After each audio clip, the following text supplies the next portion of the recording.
ঝাড়বাতিটা সফেদ আলো সোজা পড়েছে আদিলের শক্তপোক্ত মুখের উপর। তার কঠিন চোখা চোয়াল নরম দু হাতে ধরে খিলখিল করে হাসছে রিদি। হাসতে হাসতে মিশে গেছে বুকের সাথে। বিড়াল মতন চোখ দুটো আনন্দে চিকচিক করছে ও মুগ্ধ চোখে দেখছে শান্ত অ্যালেন ওদের বাচ্চা মুখ কিভাবে নাচছে আর গাইছে। পুরো লিভিং রুম প্রাণে থই থই করছে। বেড়াতে যাবে জানতে পেরে আনন্দে দিশেহারা মেয়েটা। এ পর্যায়ে ওদের নাচ গান থামে, সবটা নীরব হয়। দুই হাতে বাবার গলা জড়িয়ে উচ্ছ্বাস নিয়ে তাকায় দোতলায়। জল জল চোখে চেয়ে ব্যাকুল গলায় বলে, মম, বেড়াতে যাবো আমরা। দিদি হিয়ার। রোজা মাথা দুলিয়ে বোঝায় শুনেছে। রীতি হাত নাড়িয়ে ডাকে, আসো আসো না, শোনো না। রোজা আর চোখে তাকায় লম্বা ছড়া দেহের দিকে। আদিলের পরনে ছাই রঙা শর্ট, পেছনে অবহেলায় ভরে রাখা রিভলভারটা অল্পখানি দেখা যাচ্ছে। ওটায় রক্ত লাগা সম্ভবত। রোজা দৃষ্টি সরিয়ে আনে। লোকটা বেরোবে ফের। আজ সারাদিন তো বাড়ি ছিলই না, কিছুক্ষণ আগে ফিরে পুনরায় বেরোতে যাচ্ছে। তাহলে মাত্র কিছুক্ষণের জন্য ফিরেছে কেন? বুদ্ধিমতী রোজা গভীরে ভাবার সাহস করে না। রীতির ক্রমাগত ডাকে অবশেষে কদম বাড়ায়। করিডোর পেরিয়ে সিঁড়ি বেয়ে নামতেই ধরে। আদিল ঘুরে দাঁড়িয়েছে, তাকিয়ে আছে তার দিকেই। ধারালো ওই দৃষ্টি উপলব্ধি করেই রোজার ভেতরে শুকিয়ে আসে। কদমও থেমে যেতে চায়। ছন্নছাড়া দৃষ্টি তুলে যখন তাকালো, দৃষ্টি মিলল ধূসর চোখে চেয়ে। আশপাশটা কেমন ধোঁয়াশার চাদরে মুড়িয়ে গেল। সবটা অপ্রাসঙ্গিক হয়ে এলো। রোজা দৃষ্টি সরিয়ে আনে। নেমে আসতেই আদিল কাছে দাঁড়ালো। মেয়ের গালে ঠোঁট ছুঁয়ে বলে, মমের কাছে যাও শোনা, I have work to do. রোজা যখন হাত বাড়াতে চাইলো, রীতি আরো গভীরভাবে জড়িয়ে ধরলো আদিলের গলা। মুখ গোমরা করে কেমন মুরব্বীদের মতো করে বললাম, কোথায় ছিলে সারাদিন? Have you eaten? আদিল তাকালো রোজার ইতস্তত মুখের দিকে। হাসপাস করছে, দৃষ্টি তুলে তাকাচ্ছে না, ওই মুখে চেয়েই আওড়ায়। I haven't. রীতি কোল থেকে নামলো তক্ষুনি। ঝটপট দুই হাতে টেনে ধরলো বাবার হাতটা। গদগদ কণ্ঠে জানালো, আজ মম রেঁধেছিল, কত ইয়াম্মি হয়েছে জানো, খাবে এসো। এইটুকুনি। মেয়ের হাতে টানে আদিল বাধ্যভাবে এগোচ্ছে। শান্ত বাদে বাকিরা সব বেরিয়ে গেছে। মরিয়ম বেগম ডাইনিংয়ে সাজাতে ব্যস্ত হয়েছেন, তবে আগ বাড়িয়ে খাবার সার্ভ করছেন না। রান্নাঘরে যাচ্ছেন না। শান্ত এক ফাঁকে চেয়ার টেনে দাঁড়িয়েছে ডাইনিংয়ের পেছনে। আদিল আচোকে রোজার মিয়ে যাওয়া আশা মুখটা দেখতে দেখতে গায়ের কোট খুলে শান্তর হাতে দিয়ে অবশেষে বসলো। রোজা কদম বাড়লো রান্নাঘরের দিকে। হৃদির পছন্দের মোরগ পোলাও রেঁধেছিল অল্প করেই, তারপর অনেকটা রয়ে গিয়েছে। সামান্য গরম করে ব্যস্ত হাতে বাড়লো প্লেটে। যখন খাবার নিয়ে কাছে এলো, তার সামনে রাখলো, আদিলের ওই মুহূর্তেই বলতে ইচ্ছে করলাম, তুমি দূরে থাকতে চাও, আর দেখো পুরো পৃথিবী তোমাকে আমার কাছেই নিয়ে আসছে। শুধু আমি নই, পৃথিবীও চায় তুমি আমার যত্ন নাও, আমার বাধ্য হও, আমায় ভালোবাসো। রোজা কিছুটা সরে দাঁড়িয়ে আছে, দৃষ্টি নোয়ানো। আদিল তাকালো প্লেটের দিকে। অনেকটা সময় শুধু দেখলোই রিধি বাবার উরুর উপর বসে আছে, ব্যস্ত গলায় বলে, ড্যাড, খেয়ে দেখো, অনেক মজা হয়েছে। শান্তের সাহায্যে আদিল হাত ধুলো। চামচ রেখে হাত দিয়েই খেলো পুরো প্লেটে খাবার শেষ করলো ধীরে সুস্থে। খেয়ে যখন উঠলো, ততক্ষণে অ্যালেন এসে কানে কানে কিছু বলে গেছে। ওদের হাবভাবে তাড়াহুড়ো। ন্যাপকিন দিয়ে মুখ মুছতে মুছতে আদিল শেষবার রোজার দিকে ব্যস্ত ভঙ্গিতে বেরিয়ে পড়েছে। পর মুহূর্তে একসাথে অনেকগুলো গাড়ি বেরিয়ে যাওয়ার আওয়াজে ভেসে বেড়। রোজা তখনও দাঁড়িয়ে দেখলো ফাঁকা প্লেটটা। মরিয়ম বেগম কেমন মিষ্টি করে হাসছেন। হাসতে হাসতে ডাইনিং পরিষ্কার করছেন। এই পর্যায়ে আস্তে করে বলেও ফেললেন, স্যারকে এমন তৃপ্তি নিয়ে আমি কখনো খেতে দেখিনি। যে ধরফর করে যাওয়ার হৃৎপিণ্ড ছটফট করে উঠলো এই ঝাঁচড়ায়। সব কেমন অদ্ভুত লাগলো, তাই না? রোজার চোখের পাতায় তখনও ভেসে বেড়ালো আদিলের ধূসর চোখের গাঢ় সৃষ্টি। যতবার তাকায় রোজার পুরো গোছানো পৃথিবীটা ধ্বংসই হয়ে যায়। তার সত্তা নড়ে হচ্ছে। হৃদি বাইরে থেকে ছুটে এসে জাপড়ে ধরলো রোজার পাচা। জল জল চোখে চেয়ে হাসি কেমন। মম, দেখো, তিতান বড় হয়ে গেছে। নিজেকে সামলালো রোজা। তাকালো সামনে। দুয়ারে এসে দাঁড়িয়েছে তিতানের পেছনে থর। দুজন ওখানটায় বসলো পা ভেঙে। সম্ভবত হৃদির পেছন পেছনে এসেছে। দেখতে যতটা ভয়ঙ্কর, জানতে পারলে ততটা নরম আর আহ্লাদে। রোজা প্রায়শই ওদের মাথায় হাত বুলিয়ে দেয়, কেমন তার হাতে মিয়ে যায়। এ যাত্রায় যখন সামনে বসে মাথা ছুঁয়ে দিল, তার করে মিশে গেল মিহি কঞ্চে খেউ খেউ করে গেল আহ্লাদ পেতে। রাতের 1:45, ড্রাইভওয়ে দুপাশে ল্যাম্পপোস্টে চলে আছে মৃদু হলদেটে আলো, সবচা স্বপ্ন লোকের প্রতিরূপ যেন। গার্ডেন লাইট পোস্টের সামনে আদিল বসে আছে, চেয়ারে বসা, তার বাম পায়ের ওপর ডান পাটা বেশ অবহেলায় রাখা, কালো গ্লোভসে ঢাকা হাতজোড়া জোড়া ব্যস্ত সোনালি রঙের রিভলভারের গায়ে শুকিয়ে যাওয়া রক্তের দাগ মোছা। সেই হাতজোড়া থামে শান্তর হঠাৎ, দু হাঁটু ভেঙে সামনে বসতেই নরম সবুজ ছাটা ঘাসের উপর বসা ওর চোখজোড়া তখনও নোয়ানো। আদিল অবশ্য দৃষ্টি তুলে তাকায় না, শান্ত এ পর্যায়ে হাত বাড়িয়ে নেয় রিভলভারটা, নিজের ভীষণ যত্নের সাথে পরিষ্কার করছে। লাল রক্ত উঠতেই বেশ সময় নিয়ে শুকিয়ে মিশে আছে যে রিভলভারের গায়ে। শুভ্র রং রুমালটা চকচকে লাল রক্তে কি বিভৎস দৃশ্য পরিণত হয়েছে। আদিল হাত বাড়াতে এলেন একটা সিগারেট, 5 খাই খোদাই সোনালি রঙের লাইটার দিয়ে এগিয়ে দিল। সিগারেট ধরাতে এগিয়ে নিয়েও থামলো আদিল, তাকালো বাড়ির দরজার দিকে। ক্লান্ত বসের দৃষ্টি পেতে অক্ষুনি বড় দরজাটা টেনে আটকে ফেল। দৃষ্টি ফিরিয়ে নিয়ে আদিল দু হাতে ধরালো ট্রেজার নামের সিগারেটটা, নাকে মুখে মুঠো ভর্তি ধোয়া ছেড়ে ছুটতে ছুটতে প্রশ্ন করলাম, মেয়েটা তোর কাজিন? আদিলের পায়ের কাছে বসে শান্তর হাতজোড়া থামল। জবাব দিতে মুখ খোলার আগে অ্যালেন চিৎকারি ভঙ্গিতে বলে ফেললা, খালাতো বোন বস, দুষ্টু বয় শান্ত বোনের সাথে লাইন মেরেছে। স্বপন বেশ আশ্চর্যের সাথে বলে, ও লাইন মারার টাইম পেল কখন?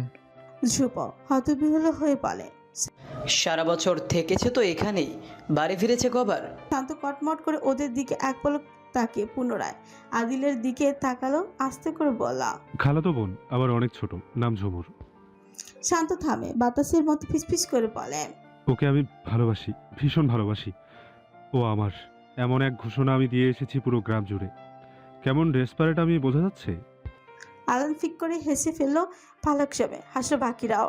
আদিলের ধূসর চোখ জোড়াও হাসে সামান্য, উঠতে নিয়ে বলে, ব্যাংকে টাকা দিয়েছি, আজ রাতেই চলে যা, আয়োজন কর গিয়ে। আরও টাকা লাগলে জানাস আমাকে।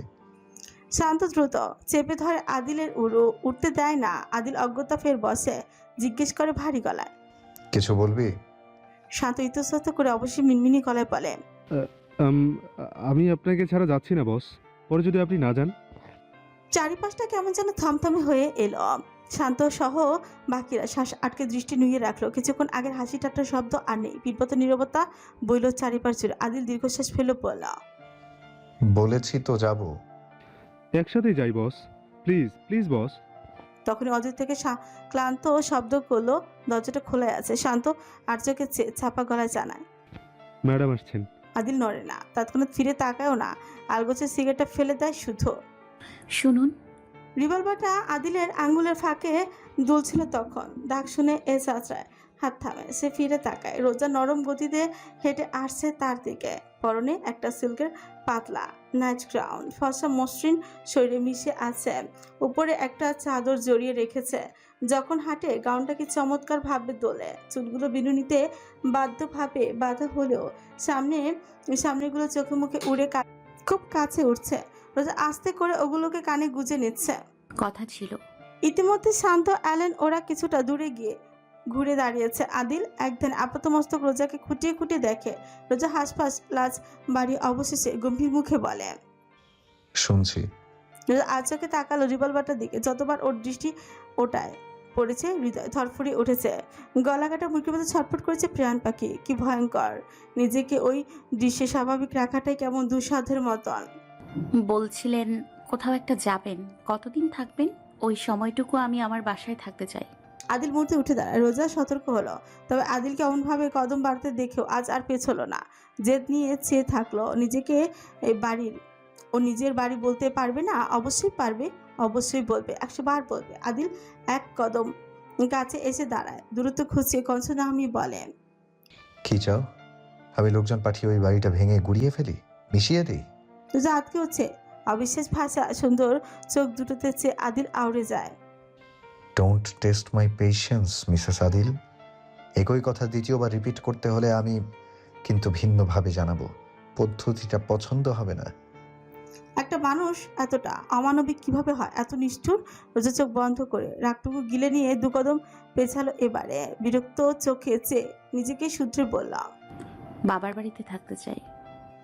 আদিল পুনরায় কদম বাড়লো, দূরত্ব ঘুচিয়ে ফেললো চোখের পলকে। রোজা দ্রুত পিছিয়ে যেতে চাইলে পুরুষালী রুক্ষ হাতে টেনে ধরলো তার পাতলা কোমরটা। মনে হলো ভেঙে গুড়িয়ে দেবে কোমরটা। নিজের শক্তপোক্ত বুকের সাথে দম বন্ধ করে মেরে ফেলার মতো করে চেপে ধরলো। অগ্রাহ্য করলো রোজার অস্থিরতা। ফাঁকা হাতে থুতনিটা ধরে মাথা উঁচু করে চোখে চোখ রাখতে বাধ্য করালো আদিল। তার ধূসর চোখের ওই গাঢ় দৃষ্টিতে রোজা বেশিক্ষণ চেয়ে থাকতে পারলই না। অদ্ভুত এক ভয় অস্থিরতা চেপে ধরে, অশান্ত হয় হৃদয়। দৃষ্টি ফিরিয়ে আনতে আদিলের আদেশ পড়ে, তাকাও, আমার চোখে তাকাও রোজা। রোজা তাকায় না, ছাড়া পেতে ছটফট করে ওঠে। পর মুহূর্তেই থুতনিতে আদিলের হাতের দৃঢ়তায় চোখ ভিজে ওঠে ওর। ছলছল চোখে যখন তাকায় ততক্ষণে আদিল অধৈর্য হয়ে পড়েছে। মাথাটা নুয়ে রোজার মুখের কাছে এসেছে, নাকে নাক স্পর্শ করেছে। ইঞ্চিখানিক মাথা বাড়লে ঠোঁটে ঠোঁট ছোপে তার ফেলা ঘন ঘন তপ্ত শ্বাস পড়ে রোজার ঠোঁটের উপর। আমি যেখানে যাব তুমিও সেখানেই যাবে। আমি এই মুহূর্তে মরে গেলে তোমাকে সাথে নিয়েই মরবো, ছাড়বো না। তোমাকে আমি ছাড়বো না। আমার থেকে এই জনমে তোমার নিস্তার নেই। বাহুরে আটকে থাকা রোজা শরীরটা কেঁপে উঠছে ছকছক করে। ধরফর করে হৃৎপিণ্ড কেমন এক বিশ্রে তীক্ষ্ণতম অনুভূতিতে ভেসে চোখ জোড়া বন্ধ করে রাখে শক্ত করে। নিভু গলায় আউড়ে বসে। কেন করেন এমন? আদিল আরো ঘনিষ্ঠভাবে জড়িয়ে নেয় পাতলা শরীরটা, নিজের মধ্যে মিশিয়ে ফেলতে চাইল। চোয়াল ছেড়ে এলোমেলো চুলগুলো কানের পিছে নরমভাবে গুছিয়ে দিয়ে নরম গভীর স্বরে বলে, শোনার সাহস আছে? সহ্য করতে পারবে? তোমাকে পাবার জন্য আমি কোন পর্যায়ে চলে যেতে পারি তার ধারণাও তুমি সইতে পারবে না, মানতে পারবে না। রোজা দম বন্ধ হয়ে আসে। চমকে চোখ মিলে চাইতে একজন রক্তিম হিংস্র দৃষ্টিতে আটকা পড়ে। নিচে অজান্তে চোখের জলে গাল ভিজে ওঠে ওর। আদিল মুহূর্তেই হামলে পড়লো, রুক্ষভাবে চোখের পলকে শুষে নিল চোখের জলগুলো। রোজা ছটফটিয়ে চোখ বন্ধ করে দু হাতে সরাতে চাইলো চওড়া বুক। আদিল এক পর্যায়ে নিজেই ছেড়ে দিল, সরে এলো ঘুরে পুনরায় চেয়ারে বসতে বসতে বলল নির্জীব কণ্ঠে, আগামীকাল রওনা হব। যা যা প্রয়োজন প্যাক করে নাও। রোজা আর দাঁড়ালো না, তাকালো না। ফোন চাওয়ার সাহসটুকু যে আর অবশিষ্ট নেই। যে সিংহ তাড়া করেছে এমনভাবে দ্রুত কদমে ভেতরে দিকে ছুটল। আদিল তাকিয়ে থাকলো ওই যাওয়ার পথে। ক্লান্ত দুয়ারের পাশে দম বন্ধ করে দাঁড়িয়ে আছে, দৃষ্টি নোয়ানো ওর। শান্ত দেখলো বসের গম্ভীর মুখ, শুনেছে বসের শেষের কথাটুকু।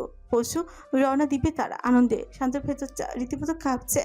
সে এমন আশা রাখা দুঃসাহস যে করেনি, শুধু অনুরোধটুকু করতে চেয়েছিল, বিপরীতে না শোনার জন্য নিজেকে প্রস্তুত রেখেছিল। সেই সুদূর রাজপুর গিয়ে তার বিয়ে খাবে বস, এতটা গুরুত্বপূর্ণ লোক নিজেকে কখনো মনে করেনি। কিন্তু আশেপাশে সবাই বলতো শান্ত ভীষণ কাছের কেউ, বস তাকে অনেক গুরুত্ব দেয়, ছোট ভাইয়ের মতো মনে করে। তার সবসময় হেসে উড়িয়ে দিয়েছে শান্ত, তেমন আশকারা দেয়নি ওসব চিন্তা ভাবনা। আচ্ছা, কতগুলো বছর ধরে শান্ত বসের পাশে, 10-12 নাকি আরও বেশি? শান্ত তখন যে ভীষণ ছোট ছিল, কত বছর ছিল যেন, এই 12 সম্ভবত। আর তার বসে এই 17। বস তো তার 5 বছরের বড় মাস্টার। ওই সময় এসে শান্ত এক যুবক দেখেছে তাকে, পরিষ্কার এক যুবক। কালচে দুনিয়ার এই দুনিয়াটা তখনও ছুঁতে পারেনি যাকে। স্কুল থেকে ফিরে তখনও যে মায়ের আঁচল টেনে ধরে থাকতো, আবদার করতো, বায়না ধরতো। শান্ত চোখের পাতায় হঠাৎ করে ভেসে ওঠে তার জীবনের সবচেয়ে হৃদয় বিদারক দৃশ্যটুকু। ভাষা ভাষা সাদা কালো ওসব এখন গোটা মির্জাবাড়ি জুড়ে সেদিন পুলিশ দিয়ে ভর্তি, এমপি থেকে মন্ত্রী, সবার আগ্রহ তখন এই বাড়িতেই। প্রবল বৃষ্টির মধ্যেও সাগরের স্রোতের মতো সকল রাজনীতিবিদ, উচ্চবর্গের মানুষদের যাতায়াত। বাড়ির সামনে দুটো খাঁচিয়ে পাশাপাশি রাখা, লাশের গা সাদা কাপড়ে ঢাকা, তাজা লাল রক্ত ভেসে উঠেছে সাদা কাপড়ে। সে দৃশ্য শান্ত আজও ভুলতে পারবে না। তার বসের আহাজারে স্কুল থেকে ফিরে হাস্যোজ্জ্বল মুখে ফেরা যুবকের আত্মচিৎকার আজও প্রায়শই তার ঘুম ভাঙিয়ে দেয়। ওই আত্মচিৎকার, ওই ভাঙা কণ্ঠের কান্নার শব্দ আজও ওর বুকের ভেতরটা ক্ষত বিক্ষত করে ফেলে। ওই দিনের পর তো সবটাই পরিবর্তন হয়ে গেল। সব রাজপুর বাংলাদেশের ভীষণ ভেতরের এক সেকেলে গ্রাম, যেখানে চলে না আইনি শাসন, পড়ে না মন্ত্রণালয়ের দৃষ্টি। পুরোটা গ্রাম জুড়ে এখনো জমিদারের শাসন চলছে। গ্রামটার বর্তমান জমিদার নাসির শিকদার। শিকদার বংশ এই প্রথম জমিদার পদে আছেন। তার কারণও আছে, তারা জন্মগত শাসক নন, কোনো দাপুটে খানদান নন, বরং ছোট ভাইয়ের একমাত্র ছেলে দাপটেই তারা আজ এই অবস্থান আছেন। এই গ্রামে যে বিশাল হাসপাতাল, স্কুল, কলেজ আছে, সব শহরের এক নামকরা শিল্পপতির করে দেওয়া। এখানকার সব পরিষ্কার ইটপাথর রাস্তাও তারই করে দেওয়া। সেই লোকেরই হয়তো কাজ করে তার ভাইপো শান্ত শিকদার। বডিগার্ড, যে কাছের বডিগার্ড। সেই থেকে এই গ্রামে এখন শিকদারদের শাসন। এক রকমের মান্যগণ্য করা হয় তাদের। গ্রামের সব কিছুতেই তাদের মতামত আবশ্যক। নর্থ নদীর গা ঘেঁষে দাঁড়ানো জমিদারি বাড়িটা শিকদারদের। তারা 4 ভাই 4 বোন, বোনেরা সব বিবাহিত। আশেপাশে তাদের শ্বশুর বাড়ি। তারা 4 ভাই এই বিশাল 4তলা পুরনো আমলের বাড়িটাতেই থাকেন। আজ বাড়ি জুড়ে এক ধরনের অস্থিরতা লক্ষ্য করা যাচ্ছে। চাপা গুঞ্জনে বেড়ে যাচ্ছে দিনের আলো বাড়ার সাথে সাথে। জব্বার শিকদার বড় ভাইদের টেনে নিয়ে সোফায় আলাপে বসেছেন। তাদের অমন চাপা আলাপের মাঝেই হাজির হলেন বাহাদুর হাওলাদার।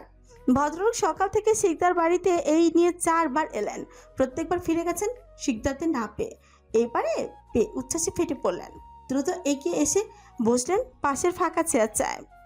শান্ত নাকি আইতেছে? ওর সাথে নাকি ওই প্রভাবশালী লোক আইব? হাঁচা নাকি? বাহাদুর হাওলাদার এই বাড়ির বড় মেয়ে জামাই।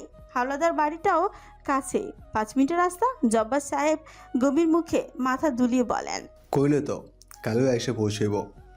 বাহাদুর সাহেব অবিশ্বাস নিয়ে চাপা গলায় বলেন, আমার তো বিশ্বাসই হয় না শান্ত আইছা ওই ঝুমুরের বিয়ে করতেছে। শহরে কত ভদ্রলোক ঘরের মাইয়া আছে, আছে না জব্বার ভাই?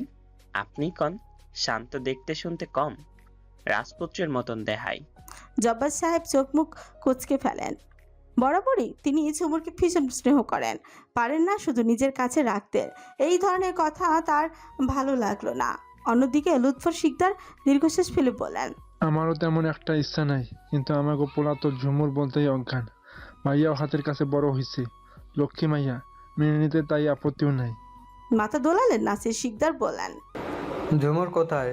ওরে এই বাড়িতে আনাও, শান্ত আশায় দেখবার চাইবো। জব্বার সাহেব শব্দ করে হেসে ফেলেন, বললেন, মায়াটা কি কইছে কে জানে? পোলা আমার সেই খেফা এসে নাকি ওরে মারবো, এই জন্য মাইয়া এই বাড়ির আশপাশেও ঘেঁষে না, ভয় পাইতেছে।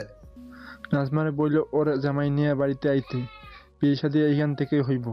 ওদের টাকা পয়সা খরচা করতে নিষেধ করছে শান্ত। ঝুমুর রাহেনের বড় আদরের মাইয়া, চোখে হারায়, ওই রাজি হইব না। মায়ের বিয়েতে খরচা করবই, পরে পোলা ঝামেলা করব। জব্বার সাহেব ইতিমধ্যে স্ত্রীকে ডেকে আদেশ করেছেন কাজের লোকদের নিয়ে দোতলার ওই আলিশান ঘরের ধোয়া মোছার কাজ শুরু করে দিতে। ওই ঘরে সবকিছু চকচকে চাই, সবকিছু নতুন চাই। কবুতরের ওরা উড়ুই বারান্দা জুড়ে, পাখিদের কিচিমিচি শোনা যাচ্ছে। সেসবের মধ্য দিয়েই ছোট মেলি বদনে ভীষণ ঘের স্কার্ট, কুর্তি, একটা সিল্কের ওড়না মাথায় টানা ছিল, যা আপাতত বেখালিতে পড়ে আছে কাঁধে। নুপুরের আওয়াজ দেয়ালে দেয়ালে ভাসছে। রায়হান সেই আওয়াজে হাসেন, হাতের পত্রিকা রেখে ফিরে তাকান। ঝুমুর এসে দাঁড়িয়েছে দেয়ালের পেছনে, কাজল রাঙা চোখ জোড়া বের করে রেখেছে। কেবলই রায়হান সাহেবের ডাকেন, কি আহমা? ঝুমুর লাজে এগোতে পারে না, দাঁড়িয়ে থাকে। রায়হান সাহেব হাসতে হাসতে বলেন, আম্মা আপনি ঠিকই, আমি ফুল আইতেছে আপনার রাজপুত্র আপনারে বিয়ে করতেছে। ঝুমুর শক্ত করে বুঝে ফেললো চোখ জোড়া।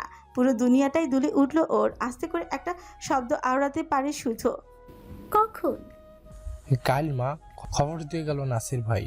ঝুমুর তক্ষুনি ছুটতে ভেতরে চলে গেল। তার হাস্যোজ্জ্বল কণ্ঠের সুর পুরো বাড়িতে ভেসে বেড়ালো। তুমি কি আসলেই আমার বাবা? না, তুমি বাবা নামের কলঙ্ক।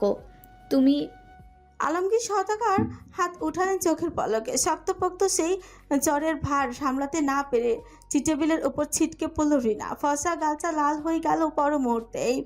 ও হিংস্র বাঘিনীর মাথা তুলতেই দ্বিতীয় দফায় কাঁপতে কাঁপতে চর মারলেন আলমগীর সাহেব। রিনা চিৎকার করে ওঠে, আমাকে বাঁচতে না দিলে আমিও তোমাকে বাঁচতে দেব না ড্যাড। কিভাবে বাঁচতে চাস? আদিল মির্জার দাসী হয়ে?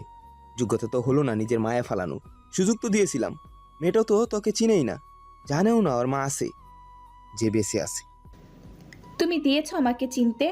আমার জীবন তুমিই নষ্ট করেছো। তুমি আমার সব কেড়েছো তুমি। একদম থুতু ছুঁড়ে ফেললেন আলমগীর সাহেব। আমি? সুবাহান চৌধুরীকে বিয়ে করতে চাইলো কে? কে এসে বলেছিল সে রাতে? মন্ত্রীর বউ তো চায়, উচ্চ পর্যায়ে যেতে চায়। থমকে গেল, দু চোখে ভরে এলো, বসে পড়লো ঝলমলে টালচার মেঝেতে। আলমগীর সাহেব বলে গেলেন তখনও, এখন এমন আহ্লাদ কইরা মাথা খাস না রিনা, পুরা গেমটা নষ্ট হইতেছে। আমার এত এত টাকা ভুইরার ফেলে যাওয়া সম্পত্তি আমাদের হওয়া চাই, আমাদের।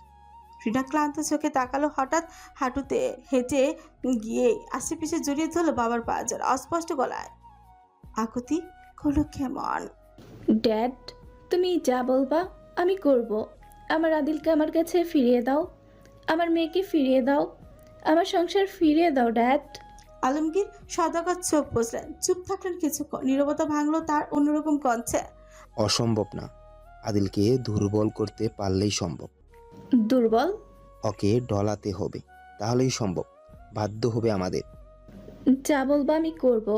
আগে ওই মেয়েকে সরাও, আমি হিংসায় জ্বলে যাচ্ছি, আমি শেষ হয়ে যাচ্ছি। আলমগীর সাহেব দুই হাতে মেয়েকে ধরে উছালেন, চোখে চোখ রেখে দৃঢ় গলায় বললেন, সরিয়ে দিব, সব হবে। তুই চৌধুরী বাড়িতে ফের, সম্পত্তি আমাদের চাই রিনা, এই মুহূর্তে হাল ছাড়লে চলবে না। রিনা দু হাতে চোখ মুখ মুছলো, হারালো। লোক পাঠাও, আমি ওই মেয়েকে মৃত চাই। আমার আদিল আমার মেয়ের পাশে যে আসবে আমি ওকে পৃথিবী থেকে চিরকালের জন্য মুছে দেব। শান্ত হ, রেডি হয়ে চৌধুরী বাড়ি যা, পরিস্থিতি অনুকূলে আন। রিনার চোখ মুখ হিংস্রতা ফুটে উঠলো, সিঁড়ি বেয়ে চলে গেল উপরে। আলমগীর সদাগর তখনই ইশারা করলেন শাহাদাত। ফোনটা বাড়িয়ে দিতে দিতে হঠাৎ করে বলা, বস, নৈবতকে এই ব্যাপারটা না জানালে ভালো হয়। ওকে বাইরে কাজে রাখেন আপাতত। আশ্চর্যজনকভাবে আজ আর তর্কে গেলেন না আলমগীর সাহেব। ফোনটা নিয়ে দ্রুত কল লাগালেন ওপাশে, যেন কলের অপেক্ষাতেই ছিল। এক রিংয়েই কল রিসিভ হল। আলমগীর সাহেব রাতের আধারের মতো নিভু গলায় বললেন, রেওয়াজ, রিক্সটা নিব, লোকজন পাঠাও। শহরের কোলাহলপূর্ণ সড়ক পথের বুক চিরে ধেয়ে চলা এক রঙের গাড়িগুলো গর্জনে কেঁপে উঠল ভূমি চারপাশ। কম করে হলেও 9টা গাড়ি দ্রুত বেগে ছুটছে রাস্তার ধুলোবালি পিছে। গাড়ির কর্কশ শব্দে কান ধরে এলো পথযাত্রীদের, ভয় ছিটিয়ে গেল তাদের দেহ। হঠাৎই পেছন থেকে ভেসে এলো এতগুলো গাড়িকে অতিক্রম করে সামনে ছুটছে এলো কাওয়াসাকি নিনজা H2R নামের বাইকটি। তৎক্ষণাৎ পাশের গাড়ির সাথে প্রায় ছুঁই অবস্থা হলেও হলো না। পরের মুহূর্তে অ্যাক্সিলারেটর ঘুরিয়ে সামনে চলে গেল বাইকটা। শান্ত অতি বেগে ছুটতে ছুটতে বাইকের অ্যাক্সিলারেটর ঘোরাতে নিয়েই ফিরে তাকালো। হেলমেটের ভাইজার ওছানো চোখ দুটো দেখা যাচ্ছে। ও এক হাতে 2 আঙুল কপালে ঠেকে ইশারা করে বাইকের বেগ আরও বাড়ালো। বাতাসের সাথে পাল্লা দিয়ে মিশে গেল পুরো। চোখের পলকে চোখে আড়াল হয়ে এলো বাইকটা। শহরের অলিগলি পিছে ছুটলো নিজের গন্তব্যের উদ্দেশ্যে। বেপরোয়া সেই বাইকের গতির সাথে পাল্লা দেবার সামর্থ্য কারণই যেন। সামনের প্রত্যেকটা যানবাহন অতিক্রম করে ছোটা শান্তের চোখে মুখ এসে আসায় ঝাঁকা। হেলমেটের ভাইজার নামানো কয়েকটি ঘন্টা পথ। শান্তর অতি বেগের রাইডের কাছে মাত্র 2 ঘন্টা 20 মিনিটে ছুঁচ্ছে। সামনে রাজপুরের সাইনবোর্ড, ঠিক ওপরে হেলে আছে রক্তিম সূর্যটা। শান্তর বাইকের গতিতে বাতাসের জোর বাড়ছে, তাতে নড়ে উঠছে সাইনবোর্ড। ধুলোবালিতে সবটা ধোয়ার মতন আধারেই হয়। সেই আধার ভেদ করে ঝোঁকে গ্রামের চেনা পরিচিত অলিতে গলিতে ঢোকে বাইকটা। শান্ত বাইক চালাতে চালাতেই খুলে ফেলে হেলমেট, প্রাণ ভরে শ্বাস নেয় ও ব্যস্ত ভঙ্গিতে তাকালো আশেপাশে। বছরে ও গ্রামে পা পড়ে না যে। অদূরেই চা পানের দোকানগুলো সব ওইখানটায় দলবল নিয়ে দাঁড়িয়েছিলেন জব্বার শিকদার। ধেয়ে আসা বাইকটা দেখে হইচই পড়ে গেল তাদের মধ্যে। জব্বার সাহেব দ্রুত মুখ চার পানটা ফেলে পাশেই দিলেন। তড়িঘড়ি করে কবে লুঙ্গিটা উঁচিয়ে কত বাড়ালেন সামনে। ভদ্রলোকের মুখ জুড়ে গল্প, প্রাণোচ্ছল হাসির স্পর্শ। শান্ত সোজা বাইক থামালো জব্বার সাহেবের পাশে। বাইক সাইড স্ট্যান্ডে দাঁড় করিয়ে রেখেই নেমেই ধেয়ে আসে বাবাকে এক হাতে জড়িয়ে ধরল। জব্বার সাহেব তখন আবেগপ্রবণ হয়ে আছেন। কতকাল দেখেন না ছেলেকে। কেমন আছো আব্বা? শুকিয়ে গেছো কেমন? নাচের শিকদার পেছনে ছিলেন। ভাইপুতের অমন তাগড়া নিয়মিত ব্যায়াম করা সুঠাম দেহ দেখে বাঁকা চোখে তাকালেন ছোট ভাইয়ের দিকে। মানুষের চোখ নাকি গরুর? কোন দিকে দিয়ে শুকনো লাগছে? শান্ত শব্দ করে হেসে ফেলে চাচার এমন প্রতিক্রিয়া দেখে বলে, ভালো আছি আব্বা, তুমি কেমন আছো? মা কেমন আছে? জব্বার সাহেব তখনও ছেলেকে ভালোভাবে দেখতে ব্যস্ত আছেন। গতবার শান্ত এসেছিল ডান পায়ে বড় জখম নিয়ে। যতবার আসে শরীরে কোথাও না কোথাও জখম থাকবে ছেলেটার, তাই ভালোভাবে দেখছিলেন। ব্যস্ত হয়ে বললেন, সবাই ভালো আছে? শান্ত তাকালো চাচার দিকে, কদম বাড়িয়ে এক এক করে জড়িয়ে সালাম জানালো। লুৎফর সাহেব চাপড়ে দিলেন ভাইপোর কাজ, বুক ফুলিয়ে বললেন, আমার গর্ব, আমার সিংহ। শান্ত হাসে। ওই প্রফুল্ল দৃষ্টি হঠাৎ পরে সামনে, ওকে চুপসে যায় অমনি।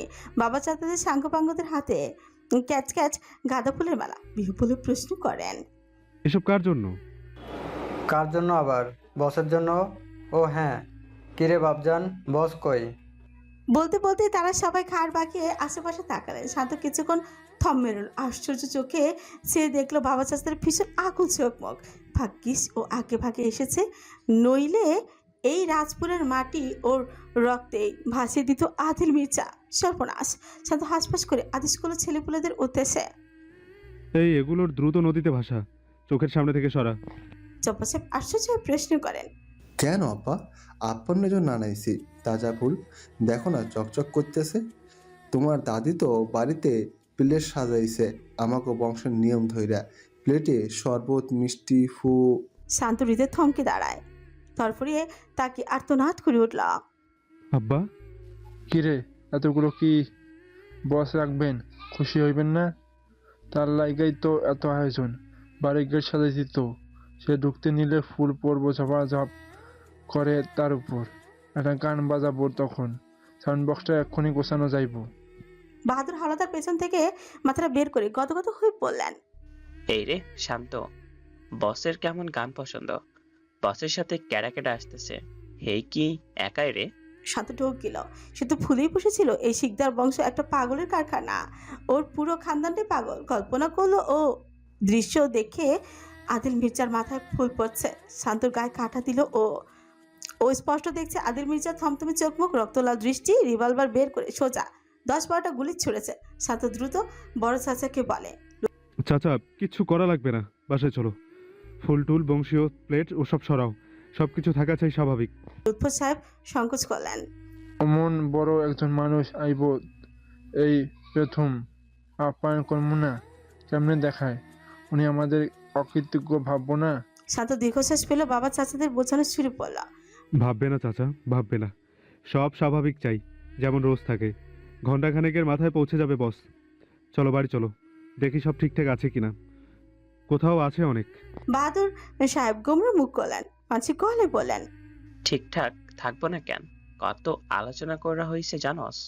শান্ত ভেতর দীর্ঘশ্বাস পেল। এমন আলোচনা না করে উত্তম।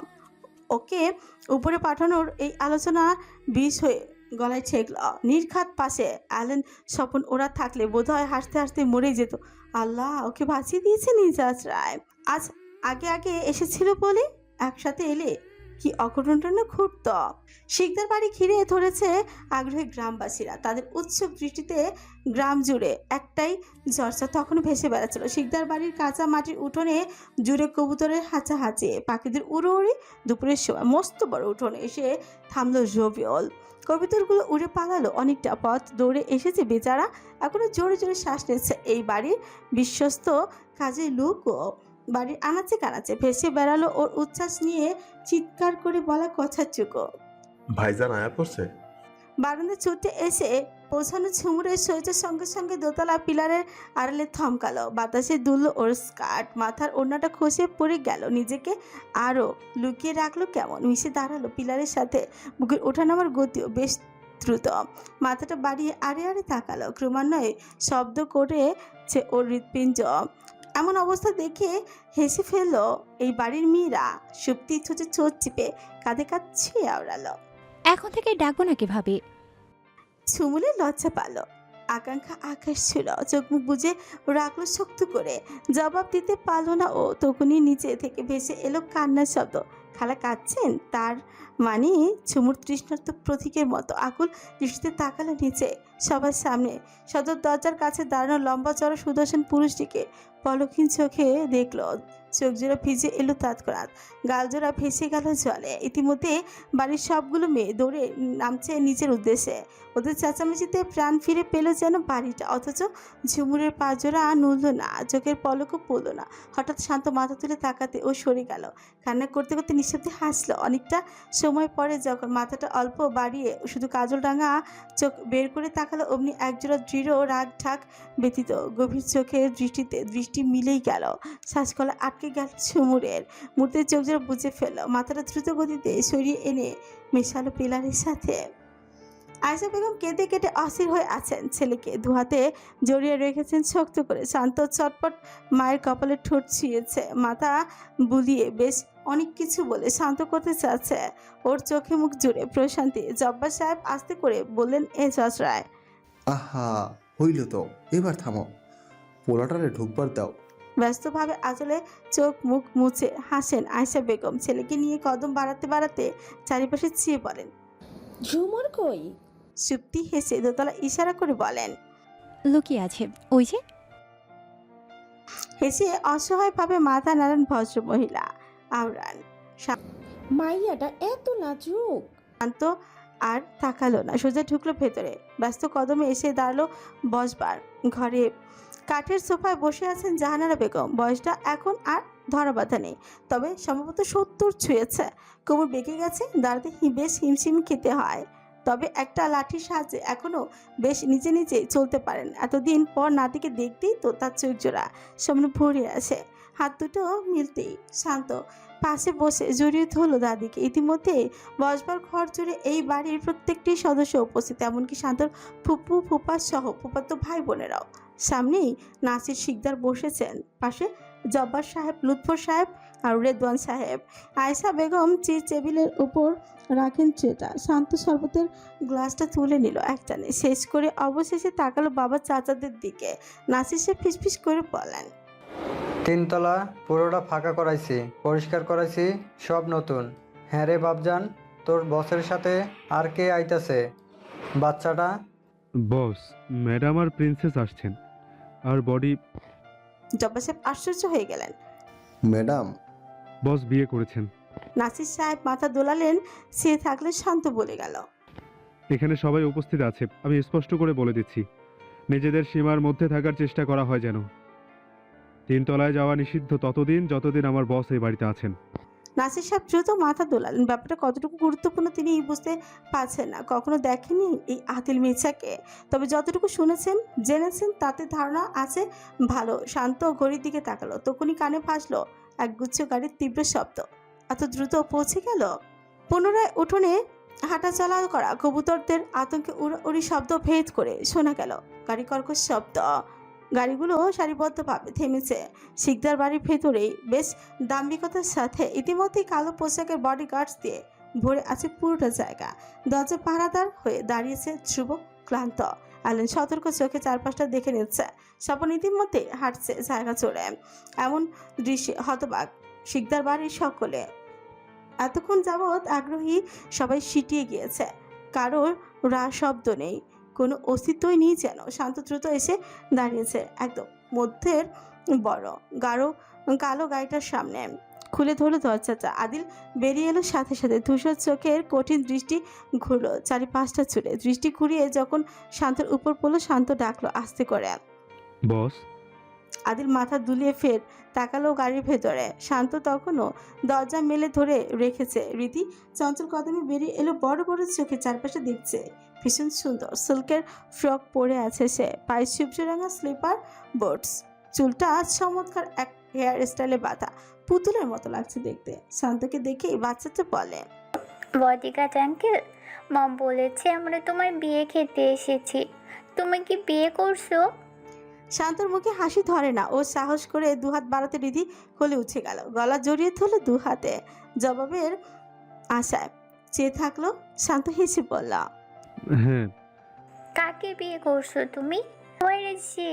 প্রিন্সেস কি দেখা করতে যাচ্ছে? I wanna see her. শান্ত জবাব দিতে দিতে আর চোখে দেখলো বসের শক্ত মুখ। বেশ নারাজ লাগছে তাকে। গাড়ির ভিতরে থাকা নারী তখনও বের হয়নি, আবারও চোটপাট চালিয়েছে নাকি ম্যাডাম? শান্ত দ্রুত রিদিকে নিয়ে সরে গেল। অদূরে দুয়ারে এতগুলো মানুষ দেখে রিদি আগ্রহ হয়ে প্রশ্ন করে গেল, ওরা কারা বডিগার্ড আঙ্কেল? শান্ত তাকাল, সবাই ফ্যালফ্যাল দৃষ্টিতে একদিকেই চেয়ে আছে। হাসলো ও, রিদির নাক ছিঁড়ে পড়ল। দে আর মাই ফ্যামিলি। রোজা ওপাশ দিয়ে বেরোতে চেয়ে অনুভব করলো বাইরে থেকে দরজাটা ওপাশে আটকে রাখা। আদিল যেখানে দাঁড়িয়ে আছে ওইখানটা দিয়ে বেরোতে হবে, অথচ লোকটা সরছেই না। দাঁড়িয়ে আছে কেমন ওভাবে, দরজা আটকে দাঁড়িয়ে থাকলেও বেরোবে কিভাবে? তখনই আদিলের থমথমে কণ্ঠের আদেশ পড়ে, বেরোনো হচ্ছে না কেন? রোজা অবশেষে কাছে এলো, এপাশের দিকে আওড়ায়। শুনুন। আদিল নামমাত্র স্বরে। রোজা আর তর্কে যায় না। ও লক্ষ্য করেছে আজ লোকটার অদ্ভুত কীর্তিকলাপ। ঠিক কেন এমন করছে এখনো ধরতে পারেনি। একটা আন্দাজ অবশ্য করতে পেরেছে। রোজা বেরিয়ে আসতে বেশ সাবলীলভাবে ওর কোমরটা এক হাতে জড়িয়ে ধরলো আদিল। শাড়ি পরা উন্মুক্ত কোমর ধরতে বরং সুবিধাই হলো, অথচ ছুঁয়েই আদিলের চোয়াল শক্ত হলো। রোজার কোমর ছোঁয়া হাতটা কেমন থমকে গেল। রোজা হতবিহ্বল, চোখ মুখ সাবলীল দেখে আশেপাশে চেয়ে আঁচলের নিচ দিয়েই কোমর ছোঁয়া পুরুষালী হাতটা আলতোভাবে সরাতে চাইল আদিল। তখনও হতবিহ্বল কণ্ঠ নামে জিজ্ঞেস করলাম, কোমরে এটা কি? শক্ত চোখ মুখ করে নেয় নিজেকে। ও মনে মনে 101টা গালি দেয়। কি দরকার ছিল শাড়ি পরার, এত সুন্দর করে তৈরি হওয়ার? আর কেনই বা বেলি চেইন পরতে গেল? ওর উপর তো এমনিতেই শকুনের নজরই আছে। জবাব না দিয়ে রোজা সত্যি চাইল। আদিল তখন কোমরটা বোঝার চেষ্টা করছে। অমন রুক্ষ হাতের স্পর্শ থামাতে শক্ত করে ধরে হাতটা আদিল সোজা রোজার সামনে এসে দাঁড়ালো, আড়াল করলো ওকে। পেছনে এক গাদা গাড়ি, সামনে আদিল। পুরোপুরি ভালোভাবে আড়াল করা রোজার কোমরের শাড়িটুকু মুহূর্তে সরালো। উন্মুক্ত কোমরে পার্পল চিকন চেইন। রোজা চোখ বুজে মাথাটা ঘুরিয়ে রেখেছে। ওর ঘাড় লাল হয়ে এসেছে। দুই হাতে কোমর ঢাকতেছে, তহত পিষে যা বলে তা শোনার মতো অবস্থায় আদিল নেই। তখনও তাজ্জব চোখে চেয়ে পৃথিবীর অন্যতম সুন্দর দৃশ্য। গলা শুকিয়ে মরুভূমির মতো খাকা করছে কেমন। রোজা মৃদু ধাক্কা দিতে বোধ ফিরল যেন। দাঁতে দাঁত চেপে রোজা পিষে বললাম, আপনি আমার সাথে এমন করতে পারেন না। আদিলের চোখ জুড়ে মুগ্ধতা, যা অমন রুক্ষ ব্যবহারে কথাতেও কাছে না, বরং বাড়ি হিমালয় ছয়। আমি আরো অনেক কিছুই করতে পারি রোজা, আর করব। রাগে রোজা ছোঁচ কাঁপে, দু হাতে চড়া বুক সরাতে ছুঁয়ে বলে, আমি ফিরে যাব, সরুন। কোথায়? অবশ্যই আমার বাড়িতে। আঙুলে আংটি শোভা পাওয়া হাতটা নিজের হাতের মুঠোয় নেয় আদিল। পুরো ঠোঁট ছোঁয়া আংটি পরিহিত আঙুলের ফাঁসে ফাঁসে। সারাদিনে যতবার সম্ভব হবে নিজের বাম হাতে আমার পরানো আংটিটা দেখবেন। ওতে স্পষ্ট করে আপনার পরিচয় লেখা আছে মিসেস মির্জা। উত্তর পাবেন কোথায় বাড়ি আপনার। যে মুখ ঘুরিয়ে ফেললো আদিল এ যাত্রায়, নিজেই সরলো তবে ছাড়লো না। ডান হাতটা ধরে রাখলো কদম বাড়ার সামনে। রোজা এত মানুষের সামনে ঝামেলা করতে চায় না, লজ্জায় তো ওকেই পড়তে হয়। হাঁটার তালে দুললো ওর শাড়ির কুচিগুলো। মসলিন কাপড়ে নেভি ব্লু রঙের শাড়িটা গায়ে অতপ্রতভাবে জড়িয়ে আছে। বসবার ঘর জুড়ে এত মানুষ যে শান্ত লজ্জায় পড়ে গেল। আর চোখে তাকালো বসের মুখের দিকে। আদিল নির্বিকার বেশ সোজা এসে ঢুকেছে ভেতরে। সাবলীলভাবে চারপাশটা লক্ষ্য করলো, তাকালো সামনে দাঁড়ানো জব্বার শিকদারের দিকে। ভদ্রলোক তখনই সোজা হয়ে বললেন, আসসালামু আলাইকুম বস। আদিল সালামের জবাব দিয়ে চুপ করে গেল। নাসির শিকদার দ্রুত বললেন, বসেন বস, বসেন না। আদিল কথা শুনল, রোজাকে চেনে নিয়ে গিয়ে বসলো। রোজা বসে তাকাতেই দেখলো মুগ্ধ দৃষ্টিগুলো। স্ত্রী লোকেরা সব তার দিকে জ্যাপ জ্যাপ করে চেয়ে আছে। নিজেদের মধ্যে বেশ ফুসি ফুসি করা হচ্ছে। রীতি তক্ষুনি শান্তর গলা থেকে নেমে এসে রোজার পাশ ঘেঁষে বসলো, ঠোঁট ফুলে আওড়াল, মম, আমার ঘুম পাচ্ছে। রোজা দু হাতের মুখটা আদর করে দিয়ে চাপা গলায় বলল, এই তো একটু পরেই ঘুমাবে। আদিলের আর ধৈর্য নেই বসে থাকবার, সে উঠবে। ও সময় লাঠির শব্দ শোনা গেল। লাঠির সাহায্যে এগিয়ে আসছেন জাহানারা বেগম। শান্তর শ্বাস গলায় আটকে গেল অমনি। কিছু বলবে পূর্বে জাহানারা বেগম কাইকুই করতে করতে এসে তাকালেন আদিলের দিকে, বললেন, ও মা, এ দেহি ছোকরা তোরা যেইভাবে কইলি আমি ভাবলাম বয়স্ক লোক। শান্ত দ্রুত এগিয়ে এসে ধরতে চাইল দাদির হাত, অথচ ওর আগে জাহানারা বেগম বৃদ্ধা হাতে ভীষণ মায়া নিয়ে আদিলের মাথায় বুলিয়ে গালটা টেনেই ধরলেন। কি গো নাতি, ভালো আছনি? থমথমে এক নীরবতা নামলো বসবার ঘর ছেড়ে। চেহারা রং পাল্টালো উপস্থিত সবার। নাসির শিকদার তো দাঁড়িয়ে গিয়েছেন। অ্যালেনের মুখটা হাওয়া হয়ে আছে। শান্ত থতমত মুখখানা, কপালে ঘাম জমল। অমন ভয়ঙ্কর নীরবতা ভাঙলো রোজার ফিক করে হেসে ওঠার মৃত্যুর শব্দে। আমাকে সবটা খুলে বলো প্লিজ, প্লিজ। আমি বলছি তো আমি আর অমুখ হব না, কিন্তু জেনে শুনে কিভাবে রোজাকে সতর্ক না করি, অমন একটা ডেঞ্জারাস লোকের কাছে কিভাবে ছেড়ে দেই? এমন ভয়ানক প্ল্যানিং লোকটা কেন করলো, কি উদ্দেশ্য তা তো জানা দরকার, রোজাকে জানানো প্রয়োজন। রিধিমা শান্ত চোখে শুধু দেখলো কিছু মুহূর্ত, এক পর্যায়ে আস্তে করে বললাম, তুমি সরে আসবে না তাই তো? জিয়াদে নিজে সর্বোচ্চ চেষ্টা করে যাচ্ছে নিজের শক্ত ছোঁয়াটা স্বাভাবিক রাখার। এই জন্য নিজের সাথে বেশ সংযম করে হচ্ছে। খুব ধীরে সুস্থে গিয়ে বসে রিধিমার পাশে। মেয়েটা কিছুদিন ধরেই দুর্বল, খুব নাজুক সময় চলছে যে মাসখানেকের মাথাতে ডেলিভারির সময়। আজকাল অল্পতি হাঁপিয়ে উঠছে। আপাতত সোফায় পিঠ এলিয়ে বসে আছে। কিছুক্ষণ আগে কাজল বেগম মাটির চুলোয় 1 কাপ চা করে দিয়ে গিয়েছেন। তারা এখন গ্রামের বাড়িতে আছেন। শহরে তারা নাকি থাকতে পারবে না। মির্জার লোকেরা এসে জানিয়ে গিয়েছে জিহাদকে ভীষণ বাজেভাবে মারা হয়েছিল। এখনও ওর পাটা ভাঙা, পুরোপুরি ভর দিতে পারছে না ও পায়। তারপরও সেটা থামছে না। এত মার, এত অত্যাচারের পরেও শুধু রোজার নাম জপছে। এতে কাজল বেগম শুধু বিরক্তই নন, রাগান্বিত। ওই কালনাকিনীর জন্যই তো আজ তাদের এমন অবস্থা। তার ছেলের এই অবস্থা, তাদের স্বাভাবিক জীবনটা তছনছ করে দিয়েছে ওই মেয়ে। কাজল বেগম ছুটে এলেন, বসার ঘরে গর্জে উঠছেন, তোকে আমি জুতো পেটা করব। মায়ের কথা কানে তোলে না জিহাদ। তাকিয়ে থাকে রিধিমার চোখের দিকে, ভীষণ স্বাভাবিকভাবে বলে যায়, আমি খবর রেখেছি, ওরা রাজপুর আছে, আমাদের গ্রাম থেকে দূরের পথ না। আমি শুধু সবটা জানতে চাই রোজাকে, তারপর যা হবে আর আমি দেখব না। দিন শেষে তুই তো মানিস আমি তোকে চিট করেছি, আমি ওকে ঠকিয়েছি। আর কখনো আমাদের মধ্যে কিছু সম্ভব না, আমি জানি, মেনে নিচ্ছি। আমি আশা ছেড়ে দেব, তোর সাথে সংসার করব, বাচ্চার দায়িত্ব নিতে হবে তো। রিধিমার চোখ গেলে ভয়তো চোখে চেয়ে শুধু চাপা গলায় আওড়ায়, তোমাকে মেরে ফেলবে, কেন বোঝো না? কাজল বেগম আটকে উঠছেন, চিৎকার করে আঁকড়ে ধরেন ছেলের বাহু। তুই কেন এখনো এই কথা বলছিস বাবা? কেন পড়ে আছিস? গতবার প্রায় তোকে মেরে ফেলতে চাইছিল। আমি আমার ছেলেকে হারাতে চাই না। তুই থাম, এইসব আর চড়াস না বাপ, দোহাই লাগে তোর। যে চোখ পচল, চোখের পাতা এখনো ভাসছে রোজার হাস্যজ্জ্বল মুখখানি। এখনো শুনতে পাচ্ছে ওই কোকিলা কণ্ঠে ডাকা তার নাম। তার অমন প্রাণবন্ত হাস্যজ্জ্বল রোজা, আর তার না। এটা কিভাবে মানবে জিহাদ, কিভাবে সহ্য করবে? বুকের ভেতরটা যে পুড়ে যাচ্ছে, বিষে উঠছে সর্বটা। সবচা কাতর কণ্ঠে শুধু বলে গেল, প্লিজ বল, যা জানিস সব বল। রিধিমার চোখ ঘোরালো, তাকালো অদূরে। পিনপতন নীরবতা বয়ে গেল অনেকটা সময় জুড়ে। তা ভাঙলো ওর ফ্যাকাশে কণ্ঠের সুরে, তুমি এখনো বেঁচে আছো, শ্বাস নিচ্ছ কেন জানো? যে চমকে উঠছে, উত্তরের আশায় নেই রিধিমা। নিজেই জবাবে বলে, রোজার জন্য। ওই লোক। রিধিমা চোখ পচলো, আওড়ালো, সে পারলে হয়তোবা রোজাকে ছুঁয়ে যাওয়া বাতাসকেও পিষে ফেলে।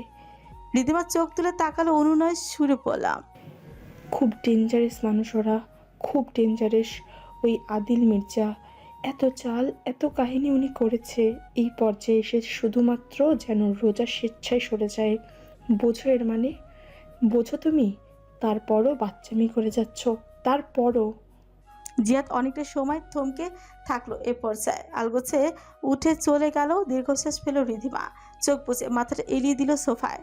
ওর চোখে যেন এখনো ভাসে সেই রাতের দৃশ্য, সেই অন্ধকারে থামা বিশাল গাড়িটা, গাড়ি থেকে ভেসে আসা ওই রাজকীয় কণ্ঠের কথাগুলো আজও ওর অস্তিত্ব নাড়িয়ে দেয়।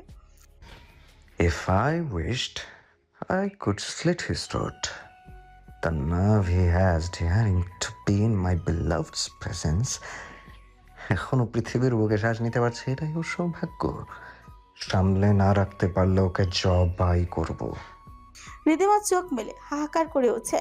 আর কিভাবে বোঝাবে মানুষটাকে, আর কি করবে ও?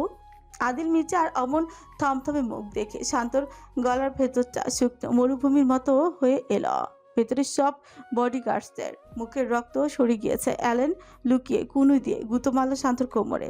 শান্ত তো নড়ে চড়ে উঠছে, মরতে বসা রোগীর মতন বড় করে শ্বাস টেনে নেয়। পরে মুহূর্তে দ্রুত কদম বাড়িয়ে জাহানারা বেগমকে সরিয়ে আনতে যায়। ও সময় এক মেয়েলি কণ্ঠের হাসির ধ্বনিতে থমথমে ভাবটা নিভে গেল, যেভাবে আগুন জ্বলে জল পড়ে ধপ করে নিভে যায়। সকলের চোরা চাহনি গিয়ে পড়ল রোজার উপরে। স্বয়ং আদিল মির্জারও মুখে হাত দিয়ে হাসছে, চোখের কোণ ভিজে আছে। শান্তর থমকানো শ্বাস প্রশ্বাসও এতে স্বাভাবিক হয়। কিছু একটা আন্দাজ করে চট করে পুনরায় তাকালো আদিলের মুখের দিকে। দীর্ঘ বছর পাশে কাছে থাকায় আগাগোড়া না হলেও অনেকটাই চেনা আছে আদিলকে। সবসময়ের মতন এমন গোমরা মুখের ক্রোধ সন্তুষ্টি বুঝে নিতে পারে এক পলকেই। এবারেও পারল অবশেষে। আর কদম বাড়ল না, উচ্চারণ করলো না একটি শব্দ। জাহানারা বেগমের হাতটা তখনও আদিলের টান টান ছাটা শক্ত গালে। বৃদ্ধা ফের দুটো টান মেরে এবারে তাকালেন ফিক করেই হাসা রোজার দিকে। আদিলের পাশেতেই বসেছে ও। পর মুহূর্তে রোজার হাসিটা দপ করে নিভে গেল জাহানারা বেগমের কথা। এইটা কি আমাকে নাচবো? জাহানারা বেগম শান্তর দিকে তাকিয়ে জানতে চাইছেন। শান্ত আচোখে আদিলের চোখ মুখের দিকে তাকিয়ে রোবটের মতো মাথা তোলায়। জাহানারা বেগম আদিলকে এড়িয়ে খপ করে ধরেন রোজার সুন্দর হাত জোড়া। ওকে চেনে উঁচিয়ে এনে বসা নিজের পাশে।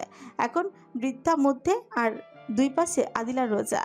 রোজার অমর সুন্দর তবে থমকানো মুখটা দুই হাতে ধরে চেনে জাহানারা বেগম প্রসন্ন হয়ে বললেন, মেলা সুন্দরী আছো তুমি নাচবো।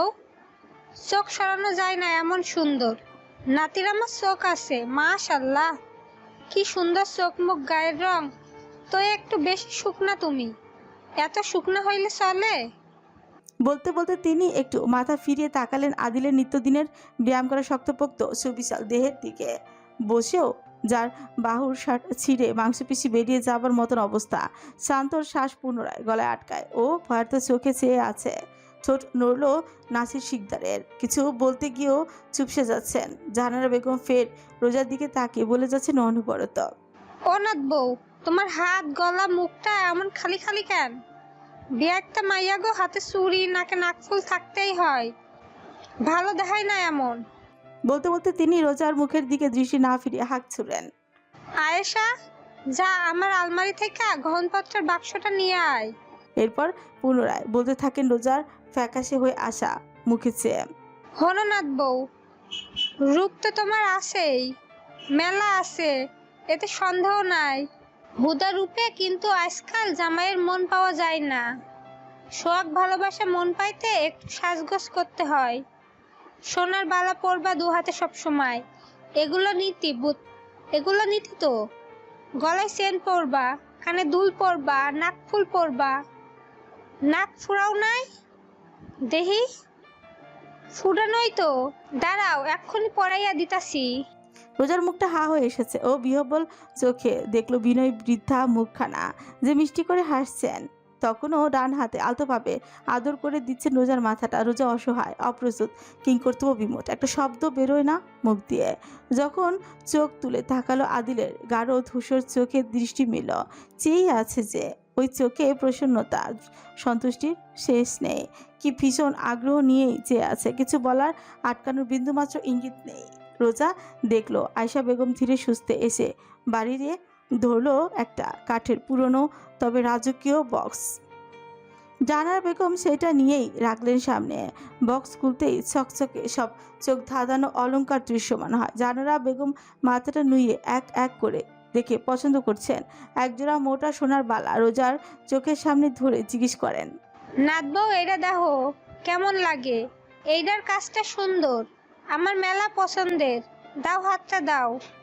বলে তিনি নিজের টেনে ধরেন রোজার হাতটা। রোজা আটকে উঠে দ্রুত অন্য হাত চেপে ধরে বৃদ্ধার হাতটা। চোখ তুলে তাকালো শান্ত দিকে, বাকিদের দিকে। কেউ কিচ্ছু বলে না কেন। ওদিকে থমকান জাহানারা বেগম। রোজা যতবার জাহানারা বেগমের মুখ দেখেন ততই নিজের মৃত দাদির মুখটা ভেসে উঠছে।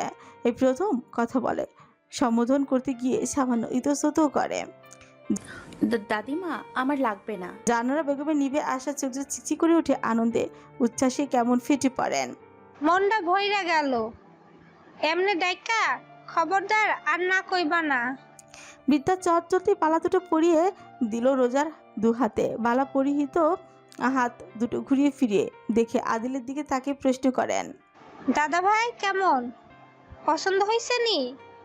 জবাবের আশা অবশ্য থাকেননি তিনি। প্রশ্ন করে তিনি পুনরায় বক্স খাটতে শুরু করেছেন। আদিল এক চিত্তে চেয়ে থাকলো রোজার ফর্সা হাত জোড়ায়। ফাঁকা হাত দুটোতে সোনার বালা দুটো কি চমৎকার মানিয়েছে, কি ভালো দেখাচ্ছে। জাহানারা বেগম ভীষণ ছোট সোনার নাকফুলটা রোজাকে পরাতে উতলা হলেন। ডাকেন পুত্রবধূকে, এদিকে আয় আয়সা, আমি চোখে কম দেখি, পড়াইয়া দে। রোজা পুনরায় ধরল জাহানারা বেগমের হাত দুটো। অসহায় কঞ্চে আকুতি করলাম, এটা ঠিক হচ্ছে না, এসব কিভাবে আমি নিতে পারি? আপনি প্লিজ থামুন। বলতে বলতে রোজা তাকায় আদিলের দিকে। অমন নির্বিকার হাব ভাব দেখে বিরক্ত হয় ও চোখ রাঙিয়ে চাপা গলায় বলে উঠছে, এই এই কিছু বলছেন না কেন? আদিল ডান পুরো তুলতেও পারেনি। জাহানারা বেগম বাচ্চাদের দ্রুত, ও মা দেখো না বউয়ের কাণ্ড। আজকালকার মাইয়া গো কোনো সদবদ নাই গো। এই এটা আবার কিরকম ডাক? ডাকবা ও গো শুনছো? বা বাচ্চার নাম ধরে ডাকবা? তোমার দাদারে আমি ডাকতাম, হে গো হুনো, নাসিরের আব্বা হুনেন এমনে। আদিলের শক্তপোক্ত মুখের ঠোঁট জোড়া নড়ে। পরের মুহূর্তেই ঠোঁট বেঁকে আসে শান্ত।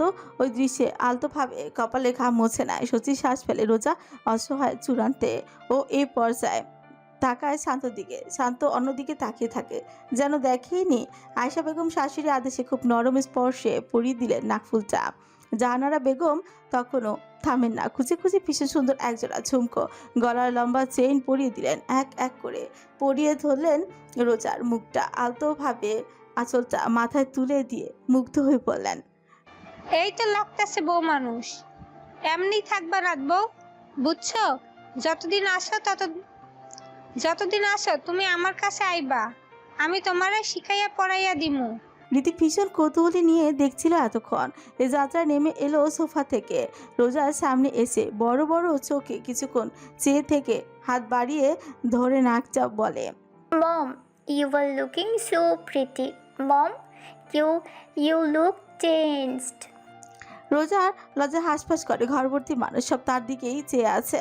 ও মাথা তুলে তাকাতেও পারে না। জাহানারা বেগম রীতিকে দেখে এরপর শান্তর দিকে তাকে জিজ্ঞেস করেন, এই বাবু কোন ভাষায় কথা কয়? বুঝি না কে কি কয়? সিঁড়িগোড়ার সামনে বাড়ির স্ত্রী লোকেরা মেয়েরা সব জুবুথুবু মেরে বসে গেল। বেশ গোল হয়ে দাঁড়িয়ে আছে। পিছু থেকে মাথা বাড়ি উকিচুকি দিচ্ছে। ওখান থেকে সুপ্তি গলা চড়িয়ে জবাবে সুরে বললাম, বলতেছে মা তোমার এই সুন্দর লাগছে, পরিবর্তন লাগছে। জাহানারা বেগম খুশি হলেন। পুতুলের মতন বাচ্চাটাকে ধরলেন, নিজের সামনে এনে দেখলেন। দু চোখ ভরে আনন্দিত হয়ে বললেন, পুরাই দুলাভাইয়ের মতো দেখতে, চোখটাও এক। না রে কাকলি, দেখ দেখ। কাকলি বেগম এই বাড়ির বড় বউ, নাসির শিকদারের স্ত্রী, দাঁড়িয়েছিলেন আয়েশা বেগমের পাশে। শাশুড়ির মতন তারও অত সাহস নেই, তাই এক জায়গায় থেকে আস্তে করে মাথাটা দোলালো শুধু। হৃদি চ্যাপ চ্যাপ করে কিছুক্ষণ দেখলো জাহানারা বেগমকে, এরপর তাকালো রোজার দিকে। রোজা স্বাভাবিক হতে চাইল, তবুও ভুলেও তাকালো না একজোড়া দৃঢ় ধূসর চোখের দিকে। ওই চাহনি সে এড়ালো। মেয়ের মাথায় বুলিয়ে বললাম, বড় মা তোমার। রীতি পুনরায় তাকায় জাহানারা বেগমের দিকে, বাধ্যভাবে ডাকে, হাই বড় মা। জাহানারা বেগমের চোখ জোড়া ভিজে ওঠে। তিনি কোনো রকমে কোলে নেন রীতিকে, মাথায় ঠোঁট ছুঁয়ে দেন, আদর করে দেন। শান্ত যেমন শান্তি অনুভব করছে, তেমনি আতঙ্কেও আছে। আর চোখে বারে বারে তাকাচ্ছে আদিল মির্জার দিকে, যার চোখ জোড়া রোজার উপরে নিবদ্ধ। অনেকটা সময় যাবতী গোটা বসবার ঘরের লোকই সেই তাকানো লক্ষ্য করেছে। বসছে ব্যাপারটায় খুশি, তার প্রমাণ এখনো তার বসে থাকায়। কে তাকে এভাবে বসিয়ে রাখতে পারবে? বসে থাকার মানুষ সে। রীতি দু চোখ ডলতে ডলতে কোল থেকে নেমে এসে রোজার করে মাথা গুজল। ওর চোখ বুজে আসছে, ভাষা গলায় আওড়ালো, মা আই এম সো স্লিপি, আমি ঘুমোবো। রোজা ওকে বুকে টেনে নিল আর চোখে তাকাতেই দেখলো আদিল উঠে দাঁড়িয়েছে। সাথে সাথে শটান হলেন শিকদার বাড়ির লোকজন। নাসির শিকদার বিনয়ের সাথে বললেন, বস, আমার মা বুড়ো মানুষ তো, যদি ভুল কিছু করে ফেলে মাফ করে দিয়েন। It's okay. শান্ত এগিয়ে এসেছে, সিঁড়ির পথ দেখিয়ে বলে। বস 3 তলায় আসুন। আদিল কদম বাড়লো রোজার দিকে। মেয়েটা মাথায় তখনও আঁচল টানা, দৃষ্টি নোয়ানো, হৃদি ওর বুকের সাথে মিশে আছে। আদিল ঝুঁকতে রোজা ছিটিয়ে যায়, চোখ বুজে নেয়। কাছ থেকে আরো স্পষ্ট হয় অদ্ভুত সৌন্দর্য। সাধারণ তো এক মাথায় ঘুমচা আর নাকফুল যে এতটা সুন্দর হতে পারে তা কল্পনার বাহিরে। আদিল হাত বাড়াতে হৃদি কোলে এলো বাবার।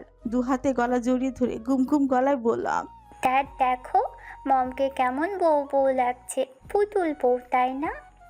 আদিল ডাকে মুখে শব্দ করলো কেবল। স্পষ্ট শুনতে পেল রোজা, মিয়ে এলো ওর হৃদয় শরীর। এত লজ্জা লাগলো, একদমই উঠে যেতে ইচ্ছে করলো না। অথচ আদিল হৃদিকে কোলে নিয়ে সামনে দাঁড়িয়ে আছে, অর্থ স্পষ্ট যেতে হবে সাথেই। অজ্ঞতা উঠে দাঁড়ালো রোজা। তখনই হাতটা ধরলেন জাহানারা বেগম, হেসে বললেন, চটপট নাই মনাত বউ, গল্প করবো তোমার লাগে। রোজা জোরপূর্বক হাসলো, হেসে মাথাটা দুলিয়ে বললাম, জি আচ্ছা। 3 তলাটা ফাঁকা। এখানে বেশ কয়েকটা রুম রয়েছে। পুরোটা আদিলের জন্য বরাদ্দ করেছে শান্ত। পেছনের রুমটা পুরোপুরি আদিলের কাজের জন্য। সামনে বিশাল রুমটা বেডরুম হিসেবে রেখেছে। বেশ পুরনো আমলের এক রাজকীয় ভাবসাব সবটা জুড়ে। প্রাসাদের মতন অনুভূতি পাওয়া যায়। রোজা হাঁটতে হাঁটতে আশপাশে দেখতে পেল দোতলার পিলারের পেছনে লুকিয়ে থাকা এক যুবতীকেও। আরে এদিকেই চাইছে। এই মুহূর্তে ওর দৃষ্টি মিলে গেল। অমনি মেয়েটার কাজল রাঙা চোখ জোড়া ভয়ার্ত বিড়ালের মতন বড় বড় হয়ে এলো সেটিকে পিলারের পেছনে। তবে নিচ দিয়ে মেয়েটা উঠতে থাকা ওনার একাংশ দেখাই যাচ্ছিল। রোজা আর চোখে তাকালো পেছনে। শান্ত তখনও সোজা চেয়ে আছে, আগে পিছে কোথাও তাকানোর যেন ফুসরত নেই তার। অথচ একটু পরেই অন্যদের নিয়ে আর আগ্রহ দেখাতে পারল না রোজা। বিশাল ঘরটার দুয়ারে দাঁড়িয়ে পড়ল। ভেতরে আর কদম বাড়াচ্ছে না সে। তার পেছনে দাঁড়িয়ে শান্ত আছে সৈনিকের মতন। শান্তর পাশে অ্যালেন, স্বপন। আদিল ইতিমধ্যে হৃদিকে শুইয়ে দিয়েছে বিছানায়, আলতোভাবে গায়ে মেলে দিয়েছে কমফোর্টার। বাচ্চাটা ঘুমিয়ে গিয়েছে পুরোপুরি। তখনই দুয়ার থেকে রোজা থমথমে গলায় বলে, এখানে তো আরো ফাঁকা রুম আছে, আমার আর হৃদির জন্য একটা দিন। আদিল ফিরে তাকালো। ঘুমটা আর নেই মাথায়, আঁচলটা ঝুলছে, বাতাসে দুলছে, নাকফুলটা চকচক করছে। ফর্সা নাক মুখে একটু নড়লে সামান্য শব্দ করে হাতের বালা দুটো আদিল নির্বিকার ভঙ্গিতে ইশারা করতে শান্ত, অ্যালেন, স্বপন ওরা সরে গেল হাওয়ার গদিতে। 3 তলার সিঁড়ি গোড়ায় ধ্রুব, অ্যালেন ক্লান্ত দাঁড়িয়ে। বারান্দা জুড়ে বডিগার্ডসদের পোস্টিং। তখন রোজা আর চোখে পিছু চেয়ে ভেতরে ঘাবড়ে উঠলেও উপরে এসে বেশ সাবলীল থাকলো। তবে ধূসর চোখে দৃষ্টি এড়িয়ে বেড়ালো ও। দুয়ারে দাঁড়িয়ে থেকে বললাম, পাশের রুমে যাচ্ছি আমি। তক্ষুনি আদিল ভারী কদম বাড়ালো। সেই দৃশ্যে বিচলিত হয় রোজা, শ্বাস ফুরিয়ে আসতে চায়। বসবার ঘর থেকেই এক অদ্ভুত অনুভূতি ওকে ভীত করে তুলেছে। ও কদম পিছুতেই পারে না। আদিল এসেই থাবা মেরে ধরে ওর পাতলা কোমরটা, বিশ্রীতম এক টানে ভেতরে আনে। চাল সামলাতে না পেরে রোজা পড়তে নিলেই ওকে আষ্টে পৃষ্ঠে নিজের সাথে জড়িয়ে নেয় আদিল। দরজাটা ভীষণ জোরালোভাবে লাগাতে গিয়ে শব্দহীন ভঙ্গিতে লাগায়। রোজা আটকে উঠে চাপা গলায় ধরফড়িয়ে তাকায় বিছানার দিকে, ফিসফিসিয়ে উঠছে, ছাড়ুন। আদিল বাঁ হাতের আঁচলটা পুনরায় তুলে দেয় রোজার মাথায়, ঘোমটা দেয় আর রোজাকে কাছ থেকে ওভাবে মুগ্ধ চোখে দেখে। মুখের খুব কাছে মুখ, শরীরের সাথে শরীর প্রায় ছুঁই। রোজা দ্রুত মুখটা ঘুরিয়ে ফেলে। যতবার আদিল মুগ্ধভাবে রোজার শরীরে ঘ্রাণ লুচে নেয় ও শরীর ছেড়ে দেয়, অস্থিরতায় দম বন্ধ হয়ে আসে। 2 হাতে সরাতে চাইলেও হাত জোড়া নিজের শক্তপোক্ত বুকে স্থির করে এক হাতে ধরে রাখলো আদিল।